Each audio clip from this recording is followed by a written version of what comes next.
But I can totally hear Eileen saying that just because again, that's the kind of person she is. Yeah. Right. Same thing as though it's this is all your fault. You did this to me. Yeah.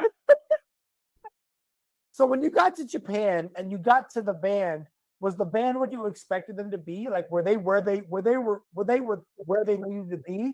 Or did you get there and you were like, oh man, I gotta do some training, I gotta figure this out, I gotta get these guys at a different level? No, What did you think when you got there? they had good leaders prior to me. And the bandmaster at that point, he had been there for probably close to 5 years. And because he was victim of people not being able to pass the overseas screening.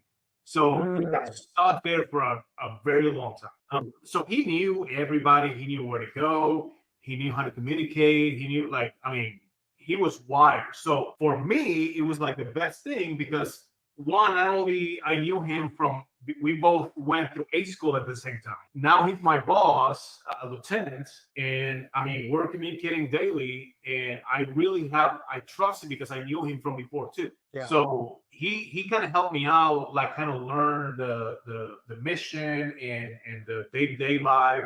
So as far as the sailors, as always, like there are things that you have to tweak and you have to kind of like ask questions and say, hey, why are we doing this? I don't know, because we're always doing it. Interesting. Okay, so let's rethink all this stuff and see if we can do it better. No, I remember, a couple of your first classes are chiefs now, if not senior chiefs now, right? And I remember when they were hungry first classes trying to figure out how to get their warfare pins. Remember we had the IW program going on for the staff, and that was one you guys were working to get by getting embarked. And because you guys actually got embarked on board the Blue Ridge and would get underway with the ship to go hit all the different events. But your first year, the Blue Ridge was not a thing because it was essentially in a yard period. But did you get there and immediately start deploying bands to go do different performances around the AOR? Yes.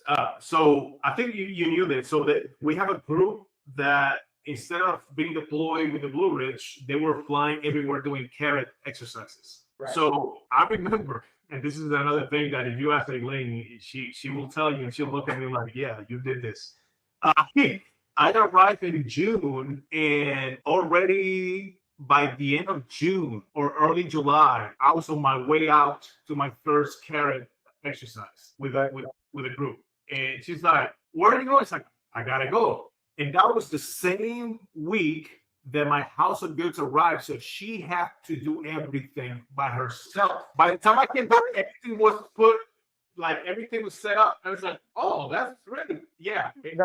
God bless her, man. God bless her. The stories we could tell about leaving our wives to do those things because the mission. Meanwhile, we feel a little bit bad, but on the flip side, you're down there at Carrot like, hey, let's go fly. Yeah. I get it, man. What are you gonna do? And of course, you're going as like a head honcho. You're going as like the leader of the whole thing, right? And yeah, big deal. So you did 3 years on Seventh Fleet, and that's where you pick up Master Chief. Is that right?